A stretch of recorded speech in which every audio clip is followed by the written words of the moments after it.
Children, welcome back to 12th physics chapter 8 atomic and nuclear physics.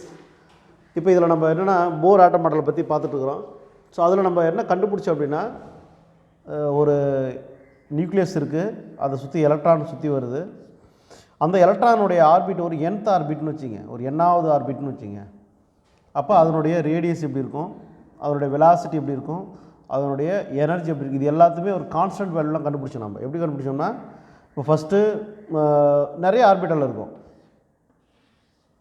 ஒவ்வொரு ஆர்பிட்டாலுடைய radius கண்டுபிடிக்கலாம்.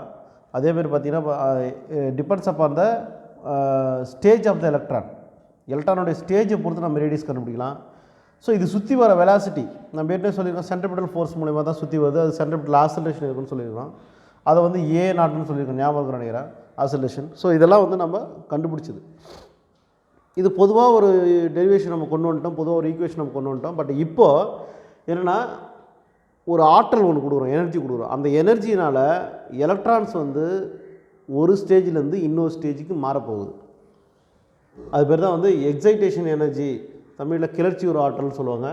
இங்கே பாருங்கள், இப்போ எக்ஸைட்டேஷன் எனர்ஜினா என்ன அப்படின்னா, the energy required to excite and electron, ஒரு எலக்ட்ரானை எக்ஸைட்னா வெளியேற்றுவதற்காகவோ அல்லது ஒரு ஆர்பிட்டாலேருந்து இன்னொரு ஆர்பிட்டால் கொண்டு போகிறதுக்கோ ஒரு நம்ம ஆற்றல் ஒன்று நம்ம கொடுக்குறோம். அது எங்கேருந்துன்னா from lower to higher energy state, from lower to higher energy state. ஆரம்ப கிரவுண்ட் ஸ்டேட்டில் இருக்கிற எலக்ட்ரானை வந்து ஃபஸ்ட் ஸ்டேஜ் செகண்ட் ஸ்டேஜ்னு கொண்டு போய் நிறுத்துறது. இப்போ ஃபார் எக்ஸாம்பிள் இங்கே பாருங்கள், இது வந்து கிரவுண்ட் ஸ்டேஜ், ஃபஸ்ட் ஆர்பிட்டால் வந்து கிரவுண்ட் ஸ்டேஜ், இப்படி கூட இருப்பேன், இது கிரவுண்ட் ஸ்டேஜ். இங்கேருந்து அடுத்த ஸ்டேஜுக்கு அப்படி இப்படி கொண்டு போகிறது, அங்கேருந்து அதுக்கு அடுத்த ஸ்டேஜுக்கு அப்படி கொண்டு போகிறது. ஸோ இதுதான் வந்து எக்ஸைட்டேஷன் எனர்ஜின்னு பேர். ஒரு 2 மார்க்கில் கேட்பாங்க. கிரவுண்ட் ஸ்டேட்டில் n = 1ன்னு வச்சுக்க, கிரவுண்ட் ஸ்டேட்டில் n = 1. அப்போ எக்ஸைட் இது எந்த ஸ்டேட்டுக்கு நம்ம அனுப்புகிறோமோ அங்கே n = 2ன்னு வச்சுங்க, செகண்ட் ஸ்டேஜ்னு வச்சுங்க. இது கிரவுண்ட் ஸ்டேட்டில் 1, ஃபஸ்ட் ஸ்டேஜ் n = 2, அந்த ஃபஸ்ட் ஸ்டேஜாகவும் சொல்லிக்கலாம் அல்லது ஏதாவது ஒரு எக்ஸைட்டட் ஸ்டேஜுக்கு கொண்டு போகிறோம். திரும்ப சொல்ல பாருங்கள், இதுதான் n = 1ன்னு வச்சுக்க, இது ஃபஸ்ட்டு ஸ்டேஜ் கிரவுண்ட் ஸ்டேட். இது பேர் என்னது, கிரவுண்ட் ஸ்டேட். இதுக்கு அடுத்த லைன் பார்த்தீங்கன்னா ஃபஸ்ட்டு ஸ்டேஜ், அடுத்தது செகண்ட், தேர்ட் அப்படின்னு போகும். இங்கே n = 2 அதுமாதிரி கொடுத்துட்டே இருக்கும். சரி, எங்கே சார் n = 2ன்னு கொடுக்கணும் அப்படின்னா, நம்ம எனர்ஜி நம்ம படிச்சிருக்கோம், nஆவது ஆர்பிட்டாலோட எனர்ஜி En = -13.6 Z²/n² படிச்சிருப்போம் எலக்ட்ரான் வோல்ட்டில். இதுக்கு ஒரு ஈக்குவேஷனே இருக்குது, இதை நம்ம சால்வ் பண்ணி தான் கொண்டு வந்தோம். ஏன்னா எனர்ஜி nth ஆர்பிட்டில் நீங்கள் படிச்சிருப்பீங்க. ஸோ அதை பேஸ் பண்ணி இப்போ n = 1 n = 2ன்னு கொடுக்குறோம். இப்போ பார்த்தீங்கன்னா எதுலேருந்து எது வரைக்கும், அப்போ எங்கே எலக்ட்ரான் போச்சு அது E2, எங்கேருந்து போச்சு அது E1. இதனால் புரிஞ்சுக்கணும். ஸோ E = E2 - E1 எப்படின்னா, இது வந்து பாருங்கள், இந்த E2 என்பது ஃபஸ்ட்டு ஸ்டேஜ், E2 என்பது ஃபஸ்ட்டு ஸ்டேஜ், E1 என்பது கிரவுண்ட் ஸ்டேஜ். இங்கே பாருங்கள், ENக்கு பதிலாக 1ன்னு கொடுங்க, அப்போ என்ன வரும், ENக்கு பதிலாக 2ன்னு கொடுங்க, அப்போ என்ன வரும். அப்போ அதனுடைய ஆன்சர் தான் நம்ம கொண்டு வந்துருக்கோம். இங்கே பாருங்கள், ஃபஸ்ட்டு கிரவுண்ட் ஸ்டேஜில் உங்களுக்கு தெரியும் -13.6 எலக்ட்ரான் வோல்ட் தான், உங்களுக்கு நல்லாவே தெரியும். ஏன் சொல்கிறேன்னா, இங்கே Z² என்பது இங்கே யூஸ் பண்ணுற ஆட்டம் வந்து ஹைட்ரஜன் ஆட்டம், அதனால் இதனுடைய அட்டாமிக் நம்பர் 1. ஸோ 1 × 1 1 ஆகிடும். அதனால் வந்து இது எப்படி மாடிஃபை பண்ணி எழுதிருக்கலான்னா, En -13.6/n² எலக்ட்ரான் வோல்ட்டு இப்படின்னு எழுதலாம். இது எப்போ சாத்தியமாகும்னா, the atom is called as hydrogen atom. ஒரு ஹைட்ரஜன் ஆட்டமாக இருக்கும்போது மட்டும்தான் அது சாத்தியமாகும், because the atomic number is 1. Right, okay. இப்போ பாருங்கள், அப்போது இந்த n = 1ன்னு கொடுக்குறோம், -3.4 எழுத பாருங்கள், 2ன்னு கொடுத்தா என்ன, இங்கே பாருங்கள், ஃபஸ்ட்டு ஸ்டேஜ் n = 2 என்ன வேல்யூ, கிரவுண்ட் ஸ்டேட்டு n = 1 என்ன வேல்யூ. இது ground state, first stage, second ஸ்டேஜ்னு போயிட்டே இருக்கும். ஏன்னா ஆக்சுவலாக பார்த்தீங்கன்னா ஹைட்ரஜன் ஆட்டமில் ஒரே ஸ்டேஜ் தான், ஏன்னா ஒரே எலக்ட்ரான் தான் அங்கே இருக்குது பாருங்கள். ஸோ அது மாதிரி ஃபைனல்லேருந்து இனிஷியல் எக்ஸைட்டட் ஸ்டேஜ்லேருந்து நம்ம கிரவுண்ட் ஸ்டேட்டுக்கு நம்ம மைனஸ் பண்ணுறோம். கிரவுண்ட் ஸ்டேட்டுக்கு எப்பவுமே 13.6 எலக்ட்ரான் வோல்ட் தான் வந்து நான் கொடுத்துருக்கேன் பாருங்கள், லாஸ்ட்டு கிளாஸ்டே வீடியோவில் நான் கொடுத்துருக்குறேன், உங்களுக்கு அந்த வேல்யூஸ் இருக்கும் பாருங்கள். இதை சிம்பிளிஃபை பண்ணால் 10.2 எலக்ட்ரான் வோல்ட். அப்போ எக்ஸைட்டேஷன் எனர்ஜியினுடைய வேல்யூ நம்ம கண்டுபிடிச்சிட்டோம். சரி சார், எக்ஸைட்டேஷன் பொட்டன்ஷியல்னால் என்ன அப்படின்னா, excitation energy per unit charge, எவ்வளவு சார்ஜ் கொடுத்தா அந்த ஆற்றல் உண்டாகுது. இப்போது இன்னொன்று மாதிரி சொல்லலாம், for 1 coulomb what is the excitation energy, அதுதான் excitation potential. For 1 coulomb what is value of excitation energy mean that is known as the excitation potential. இப்போ பொட்டன்ஷியல் பார்த்தீங்கன்னா ஃபஸ்ட்டு எக்ஸைட்டேஷன் பொட்டன்ஷியல் இஐன்னு வச்சுக்க, இது E1ன்னு வச்சுக்கோ, ரோமன் லெட்டர் 1 எக்ஸைட்டேஷனில் ஃபஸ்ட்டு 1. அப்போ அதுலேருந்து நம்ம பொட்டன்ஷியல் கண்டுபிடிக்கிறோம். ஒரு எலக்ட்ரான் வோல்ட்டு பொட்டன்ஷியல் கண்டுபிடிக்கிறோம். ஏன்னா E = எலக்ட்ரான் வோல்ட்டு தானே. பொட்டன்ஷியல் கண்டுபிடிக்கும் போது இங்கே E இந்த பக்கம் வந்து 1/E ஃபஸ்ட்டு எனர்ஜி. ஸோ இப்போ நம்ம எப்படி இதை கொண்டு வரோம்னா, இதனுடைய வேல்யூ நம்ம லாஸ்ட் கிளாஸில் நம்ம கண்டுபிடிச்சிருப்போம். எப்படின்னா what is the E value 1.6 × 10⁻⁻19 coulomb, இது E உடைய வேல்யூ. அதை இங்கே சப்ஸ்டியூட் பண்ணுங்கள். சப்ஸ்டியூட் பண்ணிட்டு இந்த E1 வேல்யூ ஃபஸ்ட்டு எக்ஸைட்டேஷனில் என்ன வேல்யூ எனர்ஜிக்கு, அதை சப்ஸ்டியூட் பண்ணிங்கன்னா 10.2 ஆன்சர் வரும். அதேமாதிரி செகண்ட் ஒன்றுக்கு எவ்வளோ value depends upon the hydrogen atom. Second ஒன்றுக்கு எவ்வளோ வேல்யூ இது, அதை அங்கே அப்ளை பண்ணி இங்கே பாருங்கள், ஃபஸ்ட்டு கிரவுண்ட் ஸ்டேட்டுக்கு E1க்கு பதிலாக இதை அப்ளை பண்ணுங்கள். நெக்ஸ்ட்டு E2க்கு பதிலாக இதை அப்ளை பண்ணுங்கள். டிவைடட் பை 1.6 × 10⁻⁻19 வந்தால் இது ஆன்சர். என்ன வருதுன்னு பாருங்கள். ஸோ நமக்கு வந்து பொட்டன்ஷியல் இப்படி தான் கண்டுபிடிக்கணும். ஸோ இது என்னென்னா, நம்ம கொடுக்குற ஒரு சார்ஜுக்கு எவ்வளோ எனர்ஜி, அதுதான் பொட்டன்ஷியல். நம்ம எவ்வளோ சார்ஜ் கொடுத்தா எவ்வளோ எனர்ஜி கிடைக்குதோ that is known as the potential. அவ்வளோதான். புரிஞ்சுக்கணும்னு நினைக்கிறேன்.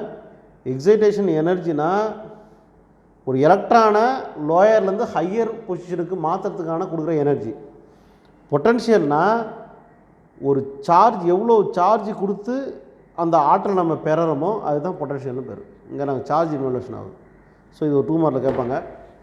Next ionisation energy and ionisation potential. அயனைசேஷன்னாலே நீங்கள் சின்ன வகுப்பில் படிச்சிருப்பீங்க, அயனியாக்கம் சொல்லுவாங்க. இப்போ நீங்கள் காற்றாலைகள்லாம் பார்க்கலாம். இந்த நெக்ஸ்ட்டு இந்த கரண்ட்டு ப்ரொடியூஸ் பண்ணுற எல்லா இடத்துலையும் பார்த்தீங்கன்னா அயனைசேஷன் தான் அதிகமாக நடக்குது.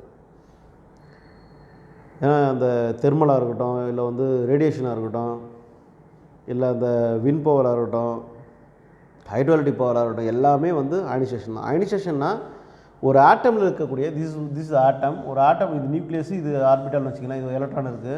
ஒரு ஆட்டமில் இருக்கக்கூடிய வேலன்ஸ் ஷெல் இருக்குது பாருங்கள். வேலன்ஸ் ஷெல்னா அவுட்டர் மோஸ்ட் ஆர்பிட்டால். இந்த வேலன்ஸ் ஷெல்லில் இருக்கக்கூடிய எலக்ட்ரான்ஸை வந்து என்ன பண்ணுன்னா அப்சர்வ் பண்ணுறது இல்லை வெளியேற்றுறது, அதுதான் அயனைசேஷன் பேர். பாருங்கள், இது ஒரு 2 மார்க்கில் கேட்பாங்க. an atom is ionized, the electron completely removed from the atom. இது பாருங்கள், ஒரு அணுவில் முழுவதுமாக நம்ம அயனைசேஷன் பண்ணுறோம். an atom is ionized. எப்போ அயனைசேஷன் ஆகும்? the electron completely removed from the atom. ஒரு அணுவிலேருந்து ஒரு எலக்ட்ரானை கம்ப்ளீட்டாக ரிமூவ் பண்ணால் அது அயனைசேஷன் ஆகிடுதுன்னு அர்த்தம். டெஃபினேஷன் எவ்வளோ சிம்பிளாக கொடுத்துருவாங்க பாருங்க. ஒரு எலக்ட்ரானை கம்ப்ளீட்டாக ஒரு ஆட்டம்லேருந்து ரிமூவ் பண்ணணும். we can remove the atom, we can remove the electron from the atom, that is known as the ionization of atom. அப்போது ஏதோ ஒரு ஆற்றல் அங்கே தேவைப்படுது. இதுக்கு இன்னொரு பேர் சொல்கிறாங்க, என்னென்னா ஒரு பிணைப்பு ஆற்றல், பைண்டிங் எனர்ஜி அப்படின்றாங்க. அயனைசேஷன் ஆற்றல் இன்னொரு பேர் என்னென்னா, அயனைசேஷன் எனர்ஜிக்கு பிணைப்பு ஆற்றல், binding energy. Define binding energy கேட்டாலும் நீங்கள் எழுதணும். போன புக்கில் கொடுத்துருப்பாங்க, பிஇன்னு கொடுத்துருப்பாங்க பைண்டிங் எனர்ஜிக்கு, இங்கே கொடுக்கல. பொதுவாக இப்போது an atom is ionized, ஒரு அணுவை நம்ம என்ன பண்ண போகிறோம், அயனியாக்கம் செய்ய போகிறோம். எப்போ இது அயனைசேஷன் ஆகும் அப்படின்னா, ஒரு இருக்கிற எலக்ட்ரானை ரிமூவ் பண்ணணும் ஆட்டம்லேருந்து. அதெல்லாம் வச்சுக்கோ. அப்போ இது எங்கே போகும்னா, இங்கே பாருங்கள், n is the one of the electron state. இது முடிவில்லா ஒரு இடம், இது இன்ஃபினிட்டி. அப்போ எனர்ஜி இதிலேருந்து நம்ம இது ஃபார் எக்ஸாம்பிள் இதுதான் என்னாவது ஆர்பிட்டால்னு வச்சுக்க, இதிலேருந்து இருக்கிற எலக்ட்ரான்ஸை நம்ம இன்ஃபினிட்டி தூரத்துக்கு வெளியேற்றோம். அதை வெளியேற்றோம். அதுதான் அயனைசேஷன் பேர். ஞாபகம் வச்சுக்கணும். ஸோ எனர்ஜி அப்படி இல்லை சார் அப்படின்னா இன்னொரு ஆட்டம்லேருந்து எனர்ஜி உள்ளே கொண்டாடும், இன்ஃபினிட்டி தொலைலேருந்து உள்ளே கொண்டாடும், ஏதோ ஒன்று நடக்கும்.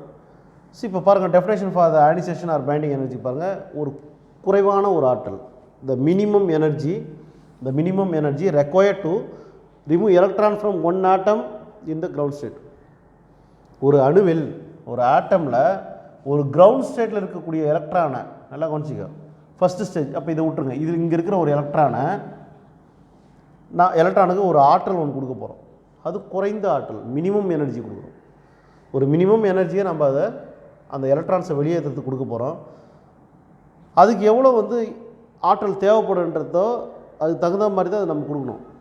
அதனால தான் சொல்கிறான், ஒரு குறைந்தபட்ச ஒரு ஆற்றல், இந்த minimum energy required to remove the electron. அந்த ஆற்றலை கொண்டு அங்கே இருக்கிற கிரவுண்ட் ஸ்டேட்னா நல்லா புரிஞ்சுக்கப்பா, கிரவுண்ட் ஸ்டேட்னா இது நியூக்ளியஸுக்கு அடுத்த ஸ்டேஜ் தான் கிரவுண்ட் ஸ்டேட். அப்போ அங்கேருந்து நிவர்த்தி பண்ணுறது, ஃபஸ்ட்டு ஆர்பிட்டாலேருந்து நிவர்த்தி பண்ணுறது. அந்த ஃபஸ்ட்டு ஆர்பிட்டாலேருந்து இருக்கக்கூடிய எலக்ட்ரானை ஒரு குறைந்த ஆற்றலை, மினிமம் எனர்ஜி கொடுத்து நம்ம என்ன பண்ண போகிறோம், வெளியேற்ற போகிறோம். The minimum energy required to remove the electron from an atom in the ground state. இதுதான் என்னோட டெஃபினேஷன். இதுக்கு பேர் அயனைசேஷன் எனர்ஜியாகவும் சொல்லலாம், அல்லது பிணைப்பு ஆற்றல் பைண்டிங் எனர்ஜியாகவும் சொல்லலாம். எல்லாம் ஞாபகம் வச்சுங்க. டிஃபைன் பைண்டிங் எனர்ஜி அப்படின்னு கேட்பாங்க. இந்த எக்ஸ்பிரஷனோட எழுதணும். சரி, அயனைசேஷன் பாருங்கள் எங்கேருந்து எங்கே நடக்குது அப்படின்னா ஃப்ரம் இன்ஃபினிட்டிலேருந்து என்னாவது ஆர்பிட் வரைக்கும் நடக்குது. அப்போ இன்ஃபினிட்டியோட வேல்யூ நம்மளுக்கு 0 தெரியும். ஒரு இன்ஃபினிட்டி வேல்யூனா நமக்கு தெரிய தொலைதூர வேல்யூ அது 0ன்னு எடுத்துக்கிறோம். ஸோ இதனுடைய என்னாவது ஆர்பிட்டாலுடைய எனர்ஜி தெரியும், -13.6 Z²/n² எலக்ட்ரான் வோல்ட். இது ஹைட்ரஜன் ஆட்டமாக இருந்தால் இங்கே 1² மாறிடும், Z இருக்காது. அது நம்மளுடைய சொல்லிட்டேன். சிம்பிளிஃபை பண்ணால் ionisation energy equal to 13.6/n² into Z² electron volt. இது ஞாபகம் வச்சுங்க. இந்த டெஃபினேஷன் ஏறிங்கன்னா இதையும் சேர்த்து தான் எழுதணும். ஸோ வித்தியாசம் புரிஞ்சிருக்குன்னு நினைக்கிறேன். அந்த எக்ஸைட்டேஷனுக்கும் அயனைசேஷனுக்கும் வித்தியாசம் புரிஞ்சிருக்குன்னு நினைக்கிறேன். இங்கே அயனைசேஷன் பண்ணுறோம், ஒரு எலக்ட்ரானுக்கு நம்ம ஒரு மினிமம் எனர்ஜியை கொடுத்து அந்த ஆட்டம் எடுத்து வெளியேற்றுறோம், அயனைசேஷன் நடக்குது. இங்கே என்ன சொல்கிறாங்க, ஒரு எலக்ட்ரானை ஒரு எனர்ஜி கொடுக்குறோம். எதுக்குன்னா எலக்ட்ரான் கிளர்ச்சி வரை செய்யறதுக்கு. அதே ஆட்டம்குள்ளவே லோயர் ஸ்டேஜ்லேருந்து ஹையர் ஸ்டேஜ், ஆனால் இங்கே ஆட்டம் மட்டும் வெளியேற்றுறோம். ஸோ இந்த வித்தியாசத்தை புரிஞ்சுக்கணும். அதேமாதிரி பாருங்கள், எக்ஸைட்டேஷன் பொட்டன்ஷியல், அங்கே அயனைசேஷன் பொட்டன்ஷியல் வரப்போகிறோம். ஒருவேளை இங்கே பொதுவாக சொல்லியாச்சு, Z² என்பது ஒரு அட்டாமிக் நம்பர், எல்லா ஆட்டமும் பொதுவாக சொல்லிட்டோம். ஆனால் இங்கே ஹைட்ரஜன் ஆட்டம் வரும்போது ஒரு நார்மல் டெம்பரேச்சரில் ஹைட்ரஜன் ஆட்டமோட எலக்ட்ரான் ரொம்ப நேரமாக அது கிரவுண்டில் இருக்கும். நார்மல் டெம்பரேச்சரில் அது கிரவுண்ட் ஸ்டேஜில் அது மாட்டம் இருக்கும். ஏன்னா அங்கே புரோட்டான்ஸ் வலிமையாக இருக்கிறதுனால அது அங்கேயே இருக்கும். ஏன்னா அப்போது அந்த Z = 1. Z means atomic number, உங்களுக்கு தெரியும். அட்டாமிக் நம்பர்னால் number of protons or number of electrons. So next இந்த ஃபஸ்ட்டு அயனைசேஷன் எனர்ஜினா என்னென்னு பாருங்கள். முதல் அயனைசேஷன் எனர்ஜினா ஃபஸ்ட்டு கிரவுண்ட் ஸ்டேட்டை விட்டு கிளப்புறம் பாருங்கள், அதுதான் ஃபஸ்ட்டு அயனைசேஷன் எனர்ஜி. அது amount of energy spent to remove the electron from ground state. இதை சொன்னாங்க பாருங்கள். ஒரு எனர்ஜி கொடுக்குறோம், எதுக்கு? டு ரிமூவ் த எலக்ட்ரான் எங்கேருந்து? From ground state. அப்போ கிரவுண்ட் ஸ்டேட் என்னன்னு வச்சுக்க, இதுலேருந்து எது வரைக்கும்? இன்ஃபினிட்டி வரைக்கும் கொடுக்குறோம். Ground state first stage, second stage, third stage, extra infinity வரைக்கும். ஸோ அது பேர் தான் ஃபஸ்ட்டு அயனைசேஷன் எனர்ஜின்னு சொல்லுவாங்க. ஃபஸ்ட்டு அயனைசேஷன் எனர்ஜின்னு கேட்டால் depends upon the hydrogen atom. நல்லா புரிஞ்சுக்கணும், மற்ற ஆட்டம் கிடையாது. Depends upon the define the first ionisation energy அப்படின்னு கேட்குறாங்கன்னா நீங்கள் இதை ஹைட்ரஜன் ஆட்டம் பேஸ் பண்ணி தான் எழுதணும். ஸோ அதனால தான் இப்போ இது ஒரு ஹைட்ரஜன் ஆட்டம் நான் சொல்லிட்டேன். இங்கே பாருங்கள், இங்கே ஃபுல்லாக இங்கே ப்ளஸ் இருக்குது, இங்கே மைனஸ் இருக்குது, ஒரே ஒரு ஆர்பிட்டால் தான். இதுலேருந்து நம்ம எடுத்துட்டோம். அதனால் அது ஃபஸ்ட்டு அயனைசேஷன் எனர்ஜி நம்ம சொல்லியாச்சு. இது கிரவுண்ட் ஸ்டேட்டு, இது கிரவுண்ட் ஸ்டேட். ஓகே, ஸோ இது போயிடுச்சு. இது போனதுக்கப்புறம் இது இருக்கும்போது இது ரெண்டுமே நியூட்ரல். ஏன்னா அட்ராக்டிவ் ஃபோர்ஸ் இருந்துகிட்டே இருக்கும், ப்ளஸ் இருக்குது, மைனஸ் இருக்குது, நியூட்ரலாக இருக்குது. இது போயிடுச்சு அப்படின்னா, இது விலகி போயிடுச்சுன்னா there is no orbital here. அப்போ என்ன இருக்கும்? பாசிட்டிவ் எனர்ஜி மட்டும்தான் இருக்கும். ஸோ ஹைட்ரஜன் பாசிட்டிவ் அயனாக மாறிடும். என்ன மாறிடும்? ஹைட்ரஜன் பாசிட்டிவ் அயனாக மாறிடும். ஸோ அதை தான் இங்கே சொல்கிறாங்க. அப்போது ஹைட்ரஜன் இஸ் இந்த அயனைசேஷன் ஸ்டேட்டில் இருந்துச்சுன்னா அப்போ அது இன்னும் மாறுமா? H+ மாறிடும். மற்ற எனர்ஜிலாம் வந்து இதில் இருக்கிற ஃப்ரீ எலக்ட்ரான்ஸுக்கு என்ன பண்ணால் அங்கே மூவ் ஆகிட்டு இருக்கும், அது கைனடிக் எனர்ஜியாக மாறிடும். ஸோ இது வந்து ஹைட்ரஜன் எனர்ஜிக்கான example. For hydrogen energy according to the hydrogen atom define the ionisation energy or இதில் வந்து ஃபஸ்ட் அயனைசேஷன் எனர்ஜின்னு கேட்குறாங்கன்னா நம்ம இதையும் சேர்த்து தான் எழுதணும், ஞாபகம் வச்சுங்க. நெக்ஸ்ட் அயனைசேஷன் பொட்டன்ஷியல், அதே தான் இங்கேயும் நம்ம சார்ஜ் கொடுக்குறோம். இங்கே பாருங்கள், இதை கம்பேர் பண்ணுங்கள். Excitation potential ionization potential compare பண்ணுங்கள். இங்கேயும் சார்ஜ் தான் தரோம், excitation energy per unit charge, அங்கே ionization energy per unit charge, அவ்வளோதான். இந்த வித்தியாசத்தை புரிஞ்சுக்கணும். இங்கே அயனைசேஷன், அங்கே கிளர்ச்சி உரை செய்கிறோம், இங்கே அயனியாக்கம் செய்கிறோம். கிளர்ச்சி உரை செய்யறதுக்கு ஒரு ஆற்றல் தேவைப்பட்டது, அயனியாக்கம் செய்யறதுக்கு ஒரு ஆற்றல் தேவைப்பட்டது. அந்த ஆற்றல் தேவைன்னா ஒரு சார்ஜ் கொடுக்கணும், சார்ஜ் இஸ் ஏ காமன். அதே மாதிரி பாருங்க, அதே ஃபார்மேட் தான். அங்கே V excitation equal to 1/E E excitation கொடுத்துருப்போம். இங்கே ionization equal to 1/E E ionization கொடுக்குறோம். த சேம் ஃபார்மேட் தான் பாருங்கள், வந்துருச்சு பாருங்கள். 13.6/n² into z². For hydrogen atom z² இது 1² 1 ஆகிட போகுது, ரிமைனிங் இதை எழுதிச்சு, அவ்வளோதான். இது 1 மார்க்கில் கேட்பாங்க. For hydrogen atom ionisation energy equal to என்ன, அயனைசேஷன் பொட்டன்ஷியல் ஈக்குவல் டு என்ன, 1 மார்க்கில் கேட்பாங்க. ஸோ இது நம்ம இப்போ நான் பார்த்தது பெரிய டெரிவேஷனோ எதுவுமே கிடையாது. இது ஒன்லி ஃபார் 2 மார்க் கொஷின்ஸ் தான். இல்லை டிஃப்ரென்ஸ் பிட்வீன் கேட்கலாம். எனக்கு வந்து எக்ஸைட்டேஷன்னாலே அதில் எனர்ஜி இருக்குது, பொட்டன்ஷியல் இருக்குது. எனர்ஜினா நாம் வந்து ஒரு ஆட்டமை கிளப்புறதுக்கு ஒரு எனர்ஜி கொடுக்குறோம், ஆற்றல் கொடுக்குறோம், எவ்வளோ ஆற்றல் கொடுக்குறோமோ. அதேமாதிரி இங்கே எனர்ஜினா அயனைசேஷன் நடக்கிறதுக்கு ஒரு கிரவுண்ட் செட்லேருந்து அயனைசேஷன் நடக்கிறதுக்கு ஒரு எனர்ஜி தரோம். பொட்டன்ஷியல்னால் சார்ஜ், அந்த எனர்ஜி கொடுக்குறோம் இல்லையா, அதுக்கு ஒரு சார்ஜ் கொடுத்து தான் பொட்டன்ஷியல். எவ்வளோ சார்ஜ் கொடுத்தா அங்கே எனர்ஜி க்ரியேட் ஆகும். எக்ஸைட்டேஷனில் எவ்வளோ சார்ஜ் கொடுக்கணும், எக்ஸைட்டேஷன்னாலே ஒரு ஸ்டேட்லேருந்து இன்னொரு ஸ்டேட் தான், ஆட்டம் மட்டும் வெளியேறது கிடையாது. ஒரு ஸ்டேட் விட்டு இன்னொரு ஸ்டேட் தான், இன்னும் ஒரு ஸ்டேஜ் கிரவுண்ட் ஸ்டேஜ்லேருந்து ஃபஸ்ட் ஸ்டேஜ் செகண்ட் ஸ்டேஜ் தான். ஆனால் இங்கே ஆட்டம் விட்டு வெளியேற்றுறோம், வேறு ஒன்றும் கிடையாது. இதுதான் வித்தியாசம். ஸோ இதனால் படித்து வச்சிங்க. அடுத்த வகுப்பில் நம்ம இதனுடைய கண்டினியூவேஷனாக ஹைட்ரஜனுடைய ஸ்பெக்ட்ரா பற்றி பார்ப்போம். Thank you children.